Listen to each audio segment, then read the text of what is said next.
അസ്സലാമു അലൈക്കും വറഹ്മത്തുള്ളാഹി.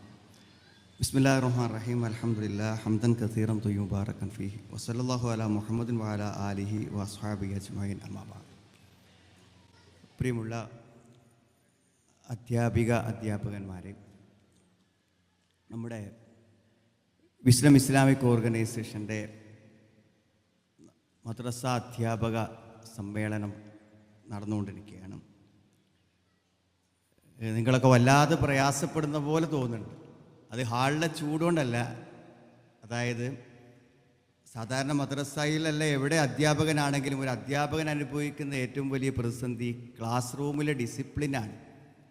അപ്പോൾ നമ്മൾ കുട്ടികളെ ശ്രദ്ധിപ്പിക്കാൻ വേണ്ടി നമ്മുടെ മേശയിലടിച്ചും സ്പീച്ച് സ്റ്റാൻഡിലടിച്ചും അവരെ ശാസിച്ചും എഴുന്നേറ്റ് നിർത്തിച്ചും അതേപോലെ തന്നെ ഉപദേശിച്ചൊക്കെ അവരെ അടക്കിയിരുത്താൻ ശ്രമിക്കുന്ന നമ്മളെ സംബന്ധിച്ചിടത്തോളം നമ്മളൊരു ഹാളിലെത്തുമ്പോൾ എന്തുമാത്രം അച്ചടക്കത്തോടുകൂടി ഇരിക്കണമെന്നതിനെക്കുറിച്ചുള്ള ബോധം നിങ്ങളെ പ്രയാസപ്പെടുത്തുന്നുണ്ട് എന്നാണ് ഞാൻ പറയുന്നത്. കാരണം അങ്ങനെയുള്ള ഒരു ശ്രദ്ധ നൽകാൻ നിങ്ങൾ ദീർഘസമയം കൊണ്ടാകാം, ധാരാളം പ്രസംഗങ്ങളും പ്രഭാഷണങ്ങളും ഒക്കെയാണ്. എങ്കിലും വർഷത്തിൽ നടക്കുന്ന ഒരു മഹാസംഘം എന്ന നിലയ്ക്ക് ഓരോ വാക്കുകളും ഒരു മദ്രസ അധ്യാപക നിലയ്ക്ക് നമ്മളെ കേൾക്കേണ്ടതും അറിയേണ്ടതുമാണെന്ന് ഇവിടെ ഇരുന്ന് നിങ്ങൾ മനസ്സിലാക്കിയിട്ടുണ്ടായിരിക്കും. അതുകൊണ്ട് തന്നെ അതിൻ്റെ ഒരു വശം തന്നെയാണ് എനിക്കും നിങ്ങളോട് സംസാരിക്കുവാനുള്ളത്. 2 യോഗ്യതകളാണ് ഒരു ജോലിക്ക് വേണ്ടത്. അത് നമുക്കെല്ലാവർക്കും അറിയുന്ന കാര്യം. 2 കാര്യം. അപ്പോൾ ഞാൻ ഒരേ ചോദ്യം മാത്രമേ ചോദിക്കുന്നുള്ളൂ. നമ്മുടെ മനസ്സിനോട് നമ്മൾ ചോദിക്കുക, ഞാനൊരു മദ്രസാധ്യാപകനാകാൻ യോഗ്യനാണോ എന്ന് യഥാർത്ഥത്തിൽ നാം നമ്മുടെ മനസ്സിനോട് ചോദിക്കാം. അതുമാത്രമാണ് എനിക്ക് പറയാനുള്ളത്. യാ അബത്തിസ്തഅ്ജിറുഹു ഇന്ന ഖൈറ മനിസ്തഅ്ജർതൽ ഖവിയുൽ അമീൻ. അതായത് മൂസാ നബി അലൈഹി സ്വലാമിനെ കൂട്ടിക്കൊണ്ട് ചെന്ന ആ പെൺകുട്ടി തൻ്റെ പിതാവിനോട് പറഞ്ഞത്, യാ അബത്തിസ്തഅ്ജിറുഹു, വാപ്പ നിങ്ങൾ അയാളെ കൂലിക്ക് നിർത്തിക്കൊള്ളൂ, നമ്മുടെ വീട്ടിലൊരു സഹായത്തിന് ജോലിക്ക് നിർത്താൻ ഇയാൾ യോഗ്യനാണ്. 2 കാരണങ്ങളെ കൊണ്ടാണ് അയാൾ യോഗ്യൻ. ഇന്ന ഖൈറ മനിസ്തഅ്ജർതൽ ഖവിയുൽ അമീൻ, അയാൾ കവിയാണ്. ഏത് ജോലി ചെയ്യണമെങ്കിലും അതിനുള്ള കഴിവ് വേണമല്ലോ. അതാണല്ലോ ഒരു ജോലിക്കുള്ള ഏറ്റവും പ്രധാനം. അതിനുള്ള കഴിവ് വേണം. പഠിപ്പിക്കണമെങ്കിൽ പഠിപ്പിക്കാനുള്ളൊരു സ്കില്ല് വേണം. ഏത് ജോലിക്കും ആ കഴിവ് വേണം. 2ാമത്തെ പറഞ്ഞ അൽ അമീൻ, വിശ്വസ്തനാണ് എന്നുള്ളതാണ്. ഇവിടെ നിന്നോ വന്ന ഒരു ചെറുപ്പക്കാരനെ ഒരു അന്യ സ്ത്രീ എന്ന നിലക്ക് അകലെ നിന്ന് പരിചയപ്പെട്ട് വീട്ടിലെത്തിയപ്പോഴേക്കും അയാൾ വിശ്വസ്തനാണെന്നും ശക്തനാണെന്നും കഴിവുറ്റവനാണെന്നും ഞങ്ങളോടൊപ്പം ഈ വീട്ടിൽ നിർത്താൻ പറ്റുന്നവനാണെന്നും പറയത്തക്ക വിധത്തിൽ ആ പരിചയം ആ സഹോദരിയെ പ്രേരിപ്പിച്ചിട്ടുണ്ട്. സുഹൃത്തുക്കളെ, ശക്തി, കഴിവ്, പഠിപ്പിക്കാനുള്ള കഴിവ് അത് ആവശ്യമാണല്ലോ. ഖുർആൻ പഠിപ്പിക്കാൻ കഴിവില്ലാത്ത ഒരാൾ മദ്രസിൽ ഖുർആൻ പഠിപ്പിക്കാൻ ഏറ്റെടുത്താൽ ആ കുട്ടിയുടെ ഭാവി, നിങ്ങളുടെ ക്ലാസ്സിൽ വരുന്ന ആ കുട്ടിയുടെ ഭാവി ഏറ്റവും അടിസ്ഥാനപരമായി പഠിക്കേണ്ട ഖുർആൻ പാരായണം അവർ പഠിക്കാതെ പോകും. അതൊരു വലിയ ദുരന്തമാണെന്ന് പറയാതെ തന്നെ അറിയാൻ പറ്റും. 2ാമത്തത് അമീനാണ്, വിശ്വസ്തൻ എന്നതാണ്. വളരെ പ്രധാനമാണ് വിശ്വസ്തൻ എന്ന പദം. ഞാൻ പറഞ്ഞ, എന്താണോ നിങ്ങളുടെ മുന്നിൽ ഒരു കുട്ടിയെ ബുദ്ധിമുട്ടി ഓട്ടോറിക്ഷ വിളിച്ച് അയച്ച് ഒരു രക്ഷിതാവ് സ്കൂൾ സമയം കഴിഞ്ഞ് ബുദ്ധിമുട്ടി പ്രയാസപ്പെട്ട് പറഞ്ഞയക്കണമല്ലോ എന്ന് വിചാരിച്ച് 1000, 2000, 3000, 4000 ഓട്ടോറിക്ഷയ്ക്ക് കൊടുത്ത്, അല്ലെങ്കിൽ സ്വന്തം പണി മാറ്റി വെച്ച് മദ്രസ മുറ്റത്ത് 1 മണിക്കൂറിനോ അരമണിക്കൂറിനോ വേണ്ടി കൊടുന്നിറക്കുമ്പോൾ അയാളുടെ കുട്ടി എന്താവണമെന്നൊരാഗ്രഹമുണ്ട്. അതങ്ങനെ ആകണമെങ്കിൽ നമ്മളങ്ങനെ ആവണമല്ലോ. നമ്മളല്ലാത്ത ഒന്ന് നമുക്ക് കൊടുക്കാൻ കഴിയും? ഒരിക്കലും അങ്ങനെ കൊടുക്കാൻ കഴിയില്ല. അതുകൊണ്ട് നമ്മളെക്കുറിച്ചുള്ള എന്തെങ്കിലും വിവരങ്ങൾ, മറ്റുള്ളവരെ ദീനിയായി നിരാശപ്പെടുത്തുന്ന വിവരങ്ങൾ നമ്മളെക്കുറിച്ച് ഉണ്ടാവാൻ പാടില്ല എന്നുള്ളതാണ്. നമ്മൾ മനുഷ്യരാണ്. അതുകൊണ്ട് സ്വാഭാവികമായും ഇതൊക്കെ പാലിച്ച് മുന്നോട്ട് കൊണ്ടുപോകൽ കുറച്ച് ബുദ്ധിമുട്ടാണ്. ക്ഷമിക്കാനും സഹിക്കാനും. ഒരു രോഗം വന്ന ആൾക്കാർ ക്ഷമിക്കും. എന്തുകൊണ്ടാണ്? ആ രോഗം എന്നുള്ളത് നിർബന്ധിതാവസ്ഥയാണ്. നമുക്കത് സഹിക്കൂല എന്നൊരാൾ തീരുമാനിച്ചിട്ട് കാര്യമില്ല, അത് സഹിക്കേണ്ടി വരും. നിർബന്ധമായും ക്ഷമിക്കേണ്ട കാര്യങ്ങളാണ്. എന്നാൽ അല്ലാത്ത കാര്യങ്ങളാണ് നമ്മുടെ മനസ്സിനെ ഒരു നന്മയിലും സദാചാരത്തിലും സത്യസന്ധതയിലും ഉറപ്പിച്ച് നിർത്താനുള്ള ഒരു ക്ഷമ ഉണ്ടല്ലോ, അത് നമ്മൾ ആർജിക്കേണ്ട ക്ഷമയാണ്. അത് നമ്മൾ ക്ഷമിച്ച് തെളിയിച്ചു കൊടുക്കേണ്ട ഒരു ക്ഷമയാണ്. അത് നമ്മൾ പരിശ്രമത്തിലൂടെ, അധ്വാനത്തിലൂടെ നേടിയെടുക്കേണ്ട ഒരു കാര്യമാണ്. അത് ഏറ്റവും പ്രധാനമായ ഒരു ദീനിയായ നിലക്ക് ജീവിച്ചു പോകാനുള്ള ഒരു ത്യാഗമുണ്ടല്ലോ, അത് വളരെ പ്രധാനമാണ്. അപ്പോൾ നമുക്കറിയാം, നബി സ്വല്ലല്ലാഹു അലൈഹി വസല്ലമയെ നിരുപാധികമായി പിൻപറ്റാനാണ് കൽപ്പിച്ചത്. അതായത് പ്രവാചകനെ പിൻപറ്റുമ്പോൾ അതിലെന്തെങ്കിലും ശരിതെറ്റുകൾ നോക്കേണ്ട കാര്യമില്ല. അത്തിയുള്ളാഹു അത്തിയു റസൂൽ, നിരുപാധികം റസൂൽ എന്ത് പറഞ്ഞാലും ധൈര്യമായിട്ട് പിൻപറ്റും. അതെന്തുകൊണ്ടാ? നബിക്ക് തെറ്റ് പറ്റൂല, നബി സ്ലാസ്മക്ക് ഒരിക്കലും തെറ്റ് പറ്റൂല എന്നുള്ള ഉറപ്പുള്ളത് കൊണ്ടാണ് നിരുപാധികമായി പിൻപറ്റാൻ വേണ്ടി പറഞ്ഞത്. സുഹൃത്തുക്കൾ, അത്രയൊന്നുമില്ലെങ്കിലും ലോകത്തെ ഏറ്റവും വലിയ ഗുരുവും അധ്യാപകനുമായ പ്രവാചകന്റെ ആ പിൻഗാമികളായിട്ടാണ് നമ്മൾ ദീൻ പഠിപ്പിക്കുന്നത്. അതിനുള്ള യോഗ്യത ആ ദീൻ അനുസരിച്ച് ജീവിക്കുക എന്നുള്ളതിൽ. അതില്ലെങ്കിൽ ഒരു പ്രശ്നം തരങ്ങൾ, നമ്മളൊരു ദീനീ വിരുദ്ധമായ ഒരു സമീപനം നമ്മളിൽ നിന്നും ഒരു കുട്ടി കണ്ടാൽ ആ കുട്ടിയിലുണ്ടാകുന്നത് ഏറ്റവും പ്രധാനപ്പെട്ട 3 അപകടങ്ങളാണ്. 3 അപകടങ്ങൾ. ഒരു ചെറിയ കാര്യം പറയാം. മിക്സഡ് ആയിട്ടുള്ള നിങ്ങളുടെ മദ്രസയിൽ നിങ്ങളൊരു ടീച്ചറോട് പെരുമാറുന്നതിൽ, അല്ലെങ്കിൽ ഒരു ടീച്ചർ ഒരു അധ്യാപകനോട് പെരുമാറുന്നതിൽ, അല്ലെങ്കിൽ ഒരു അധ്യാപകൻ ക്ലാസ്സിൽ ഏതെങ്കിലും ഒരു പെൺകുട്ടിയോട് പെരുമാറുന്നിടത്ത് ഒരു ചെറിയ പ്രശ്നമുണ്ടെന്ന് ക്ലാസ്സിലൊരു കുട്ടിക്ക് തോന്നിക്കഴിഞ്ഞാൽ അവിടെ ഉണ്ടാകുന്ന ഒന്നാമത്തെ കാര്യം എന്താണെന്ന് വെച്ചാൽ, ഈ മതമെന്ന് പറയുന്ന ദീനൊന്നും അത്ര പ്രായോഗികമല്ല. അല്ലെങ്കിൽ നമ്മളെ പഠിച്ച് ഏറ്റവും ഇതിൻ്റെതെല്ലാം ആർജിച്ച് നമ്മളെ പഠിപ്പിക്കാൻ വന്ന ഇയാൾക്ക് കഴിയാത്ത ഒന്ന് ഈ ദീന് കൊണ്ട് നമുക്ക് കഴിയുമോ? കഴിയില്ലെന്നാണ്. മതം ഒരു പ്രായോഗികമല്ലെന്ന് ആ കുട്ടിയുടെ മനസ്സിൽ പതിയും, യാതൊരു സംശയക്കാര്യത്തിൽ വേണ്ട. രണ്ടാമത്തൊരു ദുരന്തം മതനിഷേധമാണ്. എന്താണ് മതനിഷേധം? അതായത് ദീൻ എന്ന് പറയുന്ന കാര്യം അതൊന്നും പ്രായോഗികമായ ഒന്നല്ല, അത് പറയുന്നവർക്ക് തന്നെ പാലിക്കാൻ പറ്റില്ല, അതിലൊന്നും വലിയ കാര്യമില്ല എന്ന നിലയ്ക്ക് ഒരു നിഷേധിയാവാൻ ഒരു കുട്ടിക്ക് മദ്രസ കാരണമാകും. അങ്ങനെ കാരണമായ അനവധി ആളുകളുടെ ചരിത്രം മുന്നിലുള്ളത് കൊണ്ട് തന്നെയാണ് പറയുന്നത്. അതല്ലാതെ വെറുതെ ഈ ക്ലാസ് എടുക്കുമ്പോൾ പറയുന്നൊരു ഉദാഹരണം മാത്രമല്ല, ഏറ്റവും പ്രധാനമായ കാര്യങ്ങൾ. അപ്പോൾ അതുകൊണ്ട് തന്നെ നമ്മളത് പ്രായോഗികമായി നമ്മുടെ ജീവിതത്തിൽ കൊണ്ടുവരണം. ഇന്ന് സത്യസന്ധമായി നിങ്ങളോട് പറയാം, ഇന്ന് എനിക്ക് വന്ന 2 ഫോൺ വേണമെങ്കിൽ ഞാൻ നിങ്ങളോട് പറയാം, ആളെയും അഡ്രസ്സും മനസ്സിലാവാതെ. ഒന്ന്, ഡിഗ്രി കഴിഞ്ഞ് മതപരമായ നിലക്ക് പഠിച്ച് ഡിഗ്രി കഴിഞ്ഞ ഒരു ചെറുപ്പക്കാരനാണ്. അവൻ എന്തിനാ വന്നു വെച്ചാൽ, ഞാൻ മദ്രസ് പഠിപ്പിക്കുന്ന ആളാണ്, ഞാനിപ്പോൾ ഹുത്തുബ പറയാൻ തുടങ്ങിയ ആളാണ്, ഒക്കെ ഞാൻ ചെയ്യുന്നുണ്ടെങ്കിലും എനിക്ക് എൻ്റെ ചെറുപ്പത്തിൽ എൻ്റെ ജീവിതത്തിൽ വന്നൊരു ശീലം എനിക്ക് നിർത്താൻ കഴിഞ്ഞിട്ടില്ല. അപ്പോൾ ഞാനത് ആരോടും പറയാത്ത എൻ്റെ ജീവിത രഹസ്യമാണ്. അതുകൊണ്ട് നിങ്ങൾ എനിക്കൊരു വഴി പറഞ്ഞു തന്നാൽ ഞാൻ അത് പ്രകാരം ഇത് മാറ്റിക്കൊള്ളാമെന്നാണ്. മാത്രമല്ല, ഞാൻ ഇനിയും PG പഠിക്കാൻ വേണ്ടി പോകുന്നത് തികച്ചും മറ്റൊരു സാഹചര്യത്തിലേക്കാണ്. പോകുന്നതിന് മുമ്പ് ഇതൊക്കെ ഒന്ന് ശരിയാക്കണം വിചാരിച്ചു. ഒന്നുമില്ല, അവന് ഫോൺ അഡിക്ഷനാണ്. എന്ന് പറഞ്ഞാൽ വളരെ ചെറുപ്പം മുതൽ കണ്ടുവരുന്ന അശ്ലീലങ്ങൾ കാണുന്ന സ്വഭാവമാണ്. അത് മനസ്സാക്ഷിക്കുത്തുകൊണ്ട് ഒന്ന് മാറണം എന്ന് ആഗ്രഹിച്ചിട്ടാണ് അവന്. അങ്ങനെ ഒരു സമയം കൊടുത്ത് വളരെ അധികം സമയമെടുത്തുകൊണ്ട് അവനോട് ചില കാര്യങ്ങൾ നിർദ്ദേശിച്ചു. അവനത് പ്രയോഗവൽക്കരിച്ചു. എന്നിട്ടിപ്പോൾ 1 വർഷം കഴിഞ്ഞിട്ട് ഇന്നാണ് അവൻ എന്നെ വിളിക്കുന്നത്. എന്നോട് വിളിച്ചിട്ട് പറഞ്ഞു, ഞാൻ വിജയിച്ചു, അതിനുശേഷം ഞാൻ ഒരിക്കലും ഫോൺ കണ്ടിട്ടില്ല. ഇനി എനിക്ക് എൻ്റെ അടുത്ത ഭാവി കാര്യങ്ങൾക്ക് ചില മാർഗനിർദ്ദേശങ്ങൾ വേണം, എൻ്റെ വിവാഹം മറ്റു കാര്യങ്ങളൊക്കെ. അതിന് അഡ്വൈസ് ചോദിച്ചാണ് ഇന്ന് വിളിച്ചത്. ഒന്ന് അതാണ്. അതുകൊണ്ട് മാറാൻ പറ്റുമെന്നാണ് ഞാൻ വിശ്വസിക്കുന്നത്. ഒരു മനുഷ്യന് മാറാൻ ജീവിതത്തിൽ ഏതു കാര്യത്തിലും പറ്റും. രണ്ടാമത് എനിക്ക് വന്നൊരു ഫോൺ, ഒരു വോയിസാണ്, വാട്സപ്പിലെ വോയിസ്. അത് ഞാൻ ഇന്ന് ഇങ്ങോട്ടേക്കുള്ള യാത്രക്കിടയിൽ കേട്ട വോയിസാണ്. ആ വോയിസ് ഒരു പെൺകുട്ടികളുടെ, നിങ്ങളുടെ ഒരു പെങ്ങളെന്ന് വിചാരിക്കൂ, അല്ലെങ്കിൽ നിങ്ങളുടെ ഭാര്യ എന്ന് വിചാരിക്കൂ. ആലോചിച്ച് നോക്കുന്നു. അവൾ പറയുന്നത് എന്താ വെച്ചാൽ, എൻ്റെ വിവാഹം കഴിഞ്ഞു, ഞാൻ വളരെ സുഖസന്തോഷ ജീവിതത്തിലാണെന്നാണ് എൻ്റെ മാതാപിതാക്കൾ വിശ്വസിക്കുന്നത്. പക്ഷേ ഞാൻ ജീവിതത്തിൻ്റെ ഏറ്റവും വലിയ ദുരന്തത്തിലൂടെയാണ് കടന്നു പോകുന്നത്. എന്താണെന്ന് വെച്ചാൽ, എൻ്റെ ഭർത്താവ് അശ്ലീലങ്ങൾ കാണുന്ന ഒരാളാണ്. പക്ഷെ അദ്ദേഹം മാന്യനാണ്, എല്ലാവർക്കും അറിയുന്ന ഒരു വ്യക്തിയാണ്. അയാളെ എങ്ങനെ തിരുത്തും? അയാളെ തിരുത്താതെ എനിക്ക് മുന്നോട്ട് പോകാൻ കഴിയില്ല. അതുകൊണ്ട് അയാളെ തിരുത്താൻ എനിക്കൊരു വഴി പറഞ്ഞു തരണമെന്നാണ്. 2 ഫോൺ ഇങ്ങനെ ആയതുകൊണ്ട് എല്ലാവരും ഇങ്ങനെയാണെന്ന് പറയാനല്ല സുഹൃത്തുക്കളെ. ഞാൻ നിങ്ങളോട് പറയുന്നത്, എന്തിന് നമ്മുടെ മനസ്സാക്ഷി അംഗീകരിക്കാത്ത തിന്മകളുമായി നമ്മൾ മുന്നോട്ട് പോകണം? നിങ്ങൾ ആലോചിച്ച് നോക്കൂ. നിങ്ങൾ ഒരു തെറ്റ് സംഭവിക്കുന്ന സന്ദർഭത്തിൽ ഉണ്ടാകുന്നത് എന്താണെന്ന് അറിയൂ.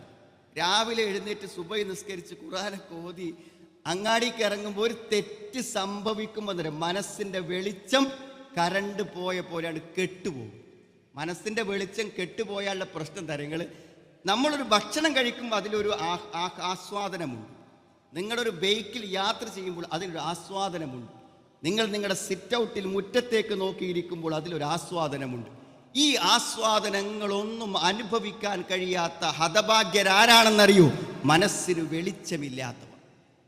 മനസ്സിൻ്റെ വെളിച്ചം അത് വല്ലാത്തൊരനുഭവമാണ് സുഹൃത്തുക്കൾ.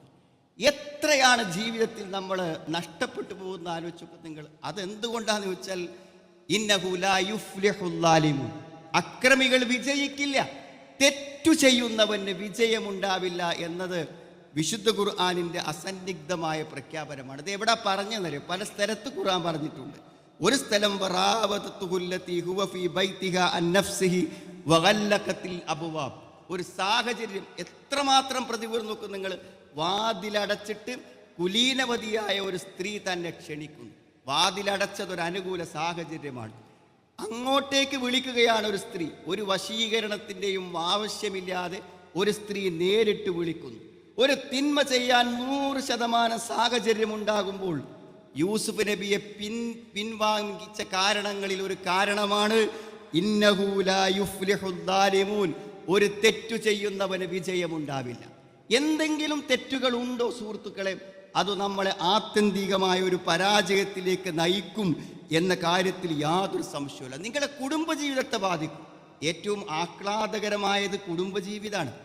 കുടുംബജീവിതത്തെക്കാളും ആനന്ദകരമായി ഈ ലോകത്ത് മറ്റൊന്നുമില്ല. ഏറ്റവും അധികം സന്തോഷവും ഏറ്റവും വലിയ ശാരീരിക മാനസിക സുഖവും നമ്മുടെ ഭാര്യ ഭർത്തൃ ബന്ധത്തിലാണ്. നിങ്ങളുടെ മനസ്സിൽ അങ്ങനത്തെ ഒരു വിചാരമുണ്ടെങ്കിൽ, നിങ്ങളുടെ ഭാര്യയുടെ മനസ്സിൽ അന്യമായ ഒരു ചിന്തയുണ്ടെങ്കിൽ, ഒരു സംശയം വേണ്ട, നിങ്ങൾക്ക് നിങ്ങളുടെ ഭാര്യയെ പൂർണ്ണമായ മനസ്സോടെ നിങ്ങളുടെ പ്രിയപ്പെട്ടവളായി സ്വീകരിക്കാൻ നിങ്ങളുടെ മനസ്സ് അനുവദിക്കില്ല.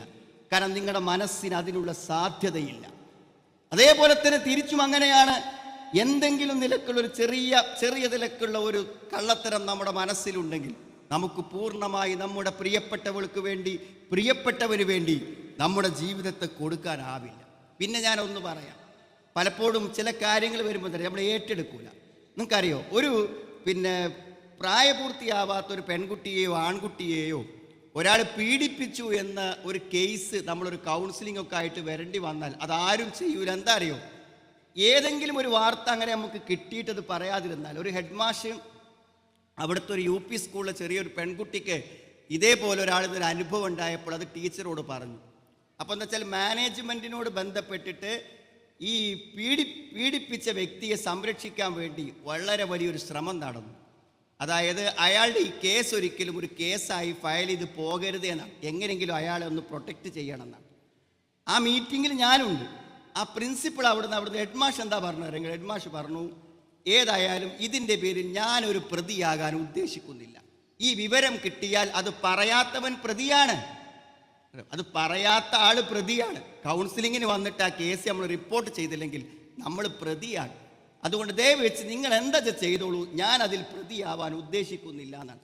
സുഹൃത്തുക്കളെ, നിങ്ങൾ ആലോചിക്കണം, എവിടെയെങ്കിലും നമ്മുടെ അധ്യാപനത്തിനിടയിൽ നമ്മുടെ മനസ്സിൽ എവിടെയെങ്കിലും ഒരു പിഴവ് പറ്റിയാൽ ലോകത്ത് തീരാത്ത അപമാനം. 30 വർഷത്തേതാണ് തടവറ. അത് ആലോചിക്കണ്ട. അതിനപ്പുറത്തേക്ക് എന്താ വെച്ചാൽ പുറത്തിറങ്ങിയ ആളുകൾ അഭിമുഖീകരിക്കുന്ന, നമ്മുടെ കുടുംബത്തെ മക്കൾ അഭിമുഖീകരിക്കുന്ന ആലോചിച്ചാൽ മതി. അതുകൊണ്ട് നല്ല സൂക്ഷ്മതയും നല്ല ജാഗ്രതയും ഇന്ന് ഏതെങ്കിലും ഒരു കാര്യത്തിൽ വേണമെങ്കിൽ ഇതാണ്. ഇത് ഞാൻ ഇത്ര ജാഗ്രതയോടെ പറയുന്നത് എല്ലാവരും ഇത്തരം തിന്മകൾ ആളുകളായതുകൊണ്ടല്ല, സാഹചര്യം അങ്ങനെയാണ്. നല്ല സൂക്ഷ്മതയില്ലെങ്കിൽ നമ്മൾ പറയുന്ന തമാശകൾക്കും കാര്യങ്ങൾക്കും അതിലുണ്ടോ? വലാ തഖ്ലഅന ബിൽ ഖൗൽ ആയത്ത് നമുക്ക് ബാധകമാണ് സുഹൃത്തുക്കളെ. നമ്മൾ തമാശയും കളിയും ചിരിയും പറയുമ്പോൾ എത്ര അടുപ്പത്തിലാണ് നമ്മളതൊക്കെ മദ്രസകൾ നിർവഹിക്കുന്നത്. നിങ്ങൾക്ക് പരസ്പര സാഹിത്യ മത്സരങ്ങളുണ്ട്. ആ മത്സരങ്ങളിൽ നിങ്ങൾ ഇടപഴകുമ്പോൾ ആ ഒരു ദിവസത്തെ രാവിലെ മുതൽ വൈകുന്നേരം വരെ ആണാണ് പെണ്ണാണ് ഈ കുട്ടികളെല്ലാം നോക്കി നിൽക്കെ ഒരു അന്യ ആണും പെണ്ണും എങ്ങനെ പെരുമാറുമെന്ന് ഇന്നത്തെ ദിനം കാണിച്ചു കൊടുക്കേണ്ടവരാണ് ഞങ്ങളെന്ന് വിചാരിച്ചു കൊണ്ടാണോ അന്നത്തെ ഒരു ദിവസം നമ്മൾ പെരുമാറുന്നത്? നല്ലവണ്ണം നമ്മൾ ആലോചിച്ചില്ലെങ്കിൽ ഏത് നിമിഷവും ഈ അപകടങ്ങളിലേക്ക് നമ്മൾ ചെന്നുപെടാമെന്നാണ് ഞാൻ ചിലപ്പോഴൊക്കെ ചിന്തിക്കുമ്പോൾ എനിക്ക് അത്ഭുതം തോന്നുന്നൊരു കാര്യമാണ്. നിങ്ങളുടെ ഭാര്യ അവൾക്ക് പെരുമാറാൻ ഏറ്റവും ബന്ധപ്പെട്ട അവളുടെ ആങ്ങളയാവട്ടെ വാപ്പയാവട്ടെ ആരാവട്ടെ ഏറ്റവും ഒരാണായാൽ മതി, ഒരാണിനോട് വല്ലാതെ അടുത്ത് പെരുമാറുന്നത് കണ്ടാൽ പോലും ഒരു ഭർത്താവിന് ഉൾക്കൊള്ളാൻ പറ്റില്ല, തിരിച്ചും പറ്റൂല. പിന്നെ എങ്ങനെയാണ് നമ്മൾ ഈ സൗഹൃദങ്ങളും ബന്ധങ്ങളിലൊക്കെ മറകളില്ലാതെ യാതൊരു തടസ്സങ്ങളുമില്ലാതെ സ്വതന്ത്രമായി പെരുമാറുമ്പോൾ നമുക്കെങ്ങനെയാണ് നമ്മുടെ കുടുംബത്തിൻ്റെ വിശ്വാസ്യത നിലനിർത്തിക്കൊണ്ടു പോകാൻ സാധിക്കുക എന്ന് ആലോചിക്കണം. സുഹൃത്തുക്കളെ, അതുകൊണ്ട് നിങ്ങൾ യോഗ്യരായിട്ടാവണം ഈ സമ്മേളനത്തിൽ നിന്നെങ്കിലും തിരിച്ചു പോകേണ്ടത്. ഞാൻ ദീനിയായ കാര്യങ്ങൾ കുട്ടികൾക്ക് പറഞ്ഞു കൊടുക്കാൻ യോഗ്യനാണ് എന്ന് നമ്മുടെ മനസ്സാക്ഷിയെ ബോധ്യപ്പെടുത്തിയാണ് ഈ മഹാസമ്മേളനത്തിൽ നിങ്ങൾ തിരിച്ചു പോകേണ്ടത്. ഇത് കഴിയുമെന്നാണ് ഞാൻ നിങ്ങളോട് പറയുന്നത്, കഴിയുമെന്നാണ് പറയുന്നത്. കാരണം ഇവിടെ ഉണ്ടല്ലോ എല്ലാവരും. നാളെ നിങ്ങൾ അങ്ങനെ പെരുമാറുന്നില്ലെങ്കിൽ നിങ്ങളോട് ടീച്ചർ ചോദിക്കില്ല, അല്ലെങ്കിൽ മാഷ് ചോദിക്കില്ല, എന്തേ ഒന്നുമില്ല, ഇന്നലത്തെ സമ്മേളനം കേട്ടില്ലേ എന്ന ഒരു വാക്കിൽ അവസാനിപ്പിക്കുന്നതേ ഉള്ളൂ ഈ കാര്യങ്ങൾ, ഒന്നിച്ചിരുന്ന് കേട്ടതുകൊണ്ട്. അതുകൊണ്ട് ഞാൻ പറയണത്, ഇതിന്ന് എങ്ങനെ രക്ഷപ്പെടാൻ പറ്റും? വലക്കത് ഹമ്മത്ത് ബിഹി വഹമ്മ ബിഹാ ലൗലാ അൻ റഅ ബുർഹാന റബ്ബി. ആയത്ത് അർത്ഥം വെക്കുമ്പോൾ തന്നെ കുറച്ചൊരു പ്രയാസമുണ്ട്. എന്താ പ്രയാസം എന്ന് വെച്ചാൽ, അവൻ അവളെക്കുറിച്ചും അവൾ അവനെക്കുറിച്ചും വിചാരിച്ചു. പക്ഷെ അവൻ അവളെക്കുറിച്ച് വിചാരിച്ചു എന്ന് പറയുന്നില്ല. ലൗലാ അൻ റഅ ബുർഹാൻ, തൻ്റെ റബ്ബിൻ്റെ ബുർഹാൻ കണ്ടതുകൊണ്ട് വിചാരിച്ചിട്ടില്ല എന്ന് പറയാനാണ് മുഫസ്സിരീങ്ങൾ എല്ലാവരും താല്പര്യം കാണിച്ചത്. യൂസുഫ് നബിക്ക് അങ്ങനെ ഒരു തോന്നൽ അവളെക്കുറിച്ചുണ്ടായിട്ടില്ല. എന്തുകൊണ്ട്? അള്ളാഹുവിൻ്റെ ഒരു സംരക്ഷണം, ഒരു ഇസ്മത്ത്, ഒരു ഹിഫ്ള് അള്ളാഹുവിൻ്റെ ഭാഗത്ത്, അതാണ് ബുർഹാൻ. അതുകൊണ്ട് സുഹൃത്തുക്കളെ, അതുകൊണ്ടേ എനിക്കും രക്ഷപ്പെടാൻ പറ്റുള്ളൂ. ബുർഹാൻ കൊണ്ട് അള്ളാഹു നമുക്കൊരു ബുർഹാൻ തരണം. അള്ളാഹുവോടടുത്ത് അവനോട് അങ്ങേയറ്റം സാമീപ്യം സിദ്ധിച്ച് നിഷ്കളങ്കമായി അവൻ ആരാധിച്ച് അവനുള്ള പ്രാർത്ഥനകളും ആരാധനകളും നിഷ്കളങ്കമായി ചെയ്ത് അള്ളാഹു നമുക്കൊരു ഇസ്മത്ത് തരണം, അള്ളാഹു നമുക്കൊരു സംരക്ഷണം തരണം. ആ സംരക്ഷണമുണ്ടോ എവിടെയും നമുക്ക് ആ തിന്മകൾ വെറുപ്പായി തോന്നും. ആ തിന്മകളിൽ നിന്ന് വിട്ടുനിന്ന് പോകാനും ആ മനസ്സിൻ്റെ വെളിച്ചം കെട്ടുപോകാതെ സന്തോഷത്തോടെ മുന്നോട്ട് പോകാനും പറ്റും. ആ സൂക്ഷ്മതക്ക് നിങ്ങൾ പരിശ്രമിക്കാം. പരമാവധി നമ്മൾ അള്ളാഹുവോട് പ്രാർത്ഥിക്കാം. നമ്മളോട് പറഞ്ഞ നിയമങ്ങൾ പാലിച്ച്, ആ അകലങ്ങൾ പാലിച്ച്, കണ്ണുകളെ നിയന്ത്രിച്ച് മുന്നോട്ട് പോകാൻ നമ്മൾ പരമാവധി പരിശ്രമിക്കാം. കഴിഞ്ഞ ദിവസം സംസാരങ്ങൾക്കിടയിൽ ഒരു ടീച്ചർ പറഞ്ഞു, കണ്ണുകളെ സൂക്ഷിക്കാൻ ആണുങ്ങളോടല്ലേ പറഞ്ഞിട്ടുള്ളൂ, പെണ്ണുങ്ങളോട് പറഞ്ഞിട്ടില്ലല്ലോ. ഞാൻ പറഞ്ഞു, അവരങ്ങനെ മനസ്സിലാക്കി പോയോ എന്ന് ഞാൻ ആലോചിക്കും. അങ്ങനെയല്ല, കുല്ലിൽ മുഅ്മിനാത്തി യഗ്ളുദ്ന മിൻ അബ്സാരിഹിന്ന വയഹ്ഫദ്ന ഫുറൂജ, അങ്ങനെ തന്നെ പടച്ചോൻ പറഞ്ഞിട്ടുണ്ട്.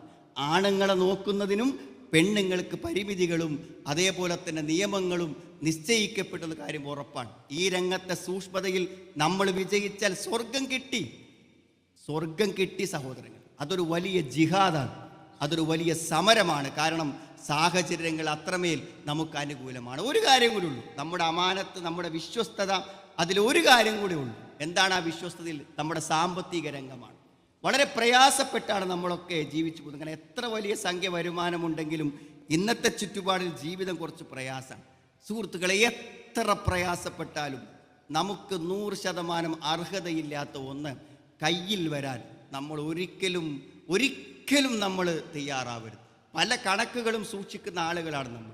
മദ്രസയുടെ കണക്കുകളുണ്ടാവും, ഇടപാടുകളുണ്ടാവും, ഒക്കെ ഉണ്ടാവും. അതിലൊക്കെ നമ്മൾ അതീവ സൂക്ഷ്മത കാണിക്കണം എന്നാണ്. എനിക്ക് ഇന്ന് ഓർമ്മയുള്ളതാണ്, ഞാൻ എപ്പോഴും ഉദാഹരണം പറയാനുള്ളതാണ്. ഒരു കോളേജിലെ ഒരു ടീച്ചർ, ഒരു അമുസ്ലിമായിട്ടുള്ളൊരു ടീച്ചർ, ആ ടീച്ചർ കുട്ടികളിൽ നിന്ന് വാങ്ങിയ എന്തോ ടൂറിനോ മറ്റോ വാങ്ങിയ ഒരു പണം തിരിച്ചു കൊടുക്കുകയാണ്. അപ്പോൾ തിരിച്ചു കൊടുക്കുമ്പോൾ പറഞ്ഞു, എല്ലാവർക്കും ഗൂഗിൾ പേ ആയിട്ടേ തിരിച്ചു തരുള്ളൂ, അതുകൊണ്ടൊരു നമ്പർ തരണം എന്നാണ്. അതെന്തുകൊണ്ടാണ് ഗൂഗിൾ പേ ആയി തിരിച്ചു കൊടുക്കുന്നത്? അതായത് ഒരു ചെറിയ ചില്ലറ പൈസ അവർക്ക് തിരിച്ചു കൊടുക്കണം. ആ പൈസ നമുക്ക് ലിക്വിഡ് മണി ആയിട്ട് കൊടുക്കാൻ പറ്റൂല. ആ ഒരു പോയിന്റ് തുക, ചില്ലറ തുക തിരിച്ചു കൊടുക്കാൻ എല്ലാവരുടെയും ഗൂഗിൾ പേ നമ്പർ വാങ്ങിയതിൻ്റെ ഒരു വിശ്വാസമില്ലേ? അത് പരലോകത്ത് ചോദ്യം ചെയ്യപ്പെടുമെന്നതിലുപരി അവരുടെ മനസ്സിലുള്ളത് അന്യൻ്റെ ഒരണ പോലും എൻ്റെ ജീവിതത്തിൽ എനിക്ക് ഉപയോഗപ്പെടില്ല എന്നാണ്. അത് നമുക്കല്ലേ ഉണ്ടാവേണ്ടത്, അല്ലേ? സാമ്പത്തിക സൂക്ഷ്മതയില്ലാത്ത സമൂഹത്തോട് അവരെ തിരുത്താൻ വേണ്ടി ശുഐബ് നബി പറഞ്ഞൊരു വാക്കുണ്ട്, ബഖിയത്തുല്ലാഹി ഖൈർ, ബഖിയത്തുല്ലാഹി ഖൈർ. അല്ല ബാക്കിയാക്കി തരുന്നതേ ബാക്കിയാകും. അല്ല ബാക്കിയാക്കി തരാത്ത, അള്ളാഹ്ക്ക് ഇഷ്ടമല്ലാത്ത ഒന്നും ബാക്കിയാവില്ല സുഹൃത്തുക്കളെ. ലക്ഷങ്ങളും കോടികളും കയ്യിൽ വന്നാലും അള്ളാഹു ഹലാലല്ലാത്ത എന്തെങ്കിലും നമ്മുടെ കയ്യിലുണ്ടെങ്കിൽ അത് നമ്മയും കൊണ്ടേ പോകും. അതുകൊണ്ട് 10 രൂപയാണെങ്കിലും ഹലാല് കൊണ്ട് ജീവിക്കുവാൻ പഠിക്കുക. എവിടെ നിന്നെങ്കിലും വാങ്ങിയതുണ്ടെങ്കിൽ തിരിച്ചു കൊടുക്കുക. അന്യായമായ ഇടപാടുകളിൽ വെറുതെ പോയി തലവെക്കാതിരിക്കുക. കിട്ടുന്ന സമ്പത്ത് കൊണ്ട് പരിശുദ്ധമായി അതിനനുസരിച്ചു കൊണ്ടുള്ള ഒരു നിലവാരത്തിലുള്ള ജീവിതം ജീവിക്കാൻ നമ്മുടെ കുടുംബത്തെ നമ്മൾ പഠിപ്പിക്കുക. തീർച്ചയായും ആ ബർക്കത്ത് മറ്റാർക്കും കിട്ടാത്ത സാമ്പത്തികമായ അനുഗ്രഹം കൊണ്ട് നമുക്ക് മുന്നോട്ട് പോകാൻ പറ്റും. ഞാൻ ദീർഘിപ്പിച്ചില്ല സുഹൃത്തുക്കളെ, മാറി ചിന്തിക്കുന്നില്ലെങ്കിൽ എന്തിനാണ് ട്രെയിനിങ് ക്യാമ്പുകൾ, എന്തിനാണ് അധ്യാപക സംഗമങ്ങൾ? മാറി ചിന്തിക്കണം. ട്രെയിനിങ് കോളേജിൽ നിന്ന് പേപ്പറുകളും അതേപോലെ തന്നെ ചാർട്ടുകളും എല്ലാം എടുത്ത് എല്ലാ നിയമങ്ങളും പാലിച്ചു വന്നവർ ട്രെയിനിങ് കഴിഞ്ഞ് സ്കൂളിലെത്തുമ്പോൾ അവർ പഠിച്ച സ്ഥാപനത്തിൽ നിന്ന് കിട്ടിയ ഒരു ട്രെയിനിങ്ങും അവിടെ പരീക്ഷിക്കാതെ യാതൊരു ട്രെയിനിങ്ങിനും പോകാത്ത പോലെയാണ് പിന്നീട് അധ്യാപനം തുടങ്ങാറുള്ളത്. കുറച്ച് വ്യത്യസ്തമായി നമ്മുടെ അധ്യാപനം നിർവഹിക്കുവാനും ഒരു മദ്രസയിലെ ദീനി അധ്യാപകൻ എന്ന 100% യോഗ്യത തനക്കുണ്ടെന്ന് പേപ്പറുകൾക്കപ്പുറം നമ്മുടെ മനസ്സാക്ഷിയെ ബോധ്യപ്പെടുത്താനും കഴിഞ്ഞാൽ ആത്മനിർവൃതിയുള്ള എന്നും മദ്രസ അധ്യാപനം ആനന്ദകരമായൊരു ജോലിയായി നിർവഹിക്കാൻ നമുക്ക് കഴിയും.